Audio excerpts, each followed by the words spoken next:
If you will cheat on your wife, if you will cheat on your spouse, then why wouldn't you cheat on your business partner? Or why wouldn't you cheat on anybody for that matter? Senator Santorum. I think character issues do count, and I think all of your record, personal as well as political record, is there for the public to look at.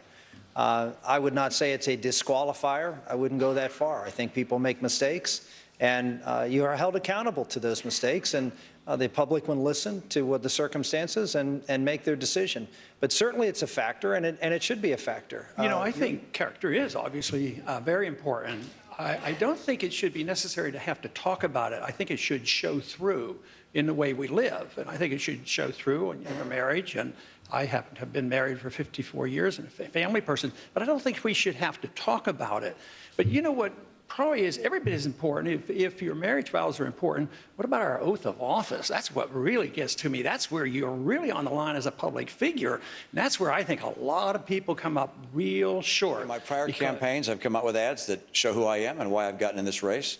And that relates to my family and my kids. Well, the founders spoke about this, and the question was asked, what is it that we need to have in a president? And they wrote in the Federalist Papers, they didn't look at wealth, they didn't look at education, they didn't look at position. They looked at just one issue, and it was, what's the measure of the man, or what's the measure of the woman, in our case, for being the next president of the United States? Will they keep their word? Will they be a man or woman of integrity?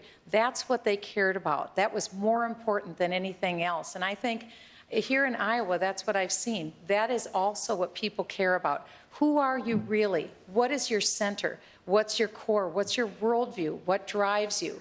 And so people want to know, what's your faith?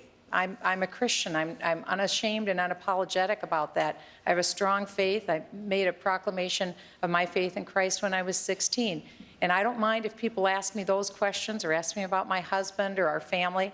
I'm happy to talk about that, because after all, people need to take the measure of the man or the measure of the woman when they make that decision. Speaker Gingrich, what do voters need to know about this issue from your perspective? Well, first of all, I think it is a real issue. I think people have to look at the person to whom they're going to loan the presidency.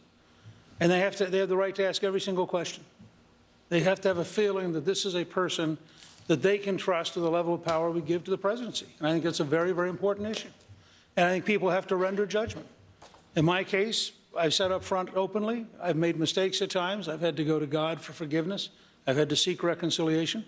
But I'm also a 68-year-old grandfather. And I think people have to measure who I am now and whether I'm a person they can trust. And all I can tell you is that, you know, I am delighted at the way people have been willing to look at who I am, to look at what my record has been, and the amount of support we're getting from the American people and from all across the state of Iowa, the number of people who are supportive of a candidacy of real change and a record of real change.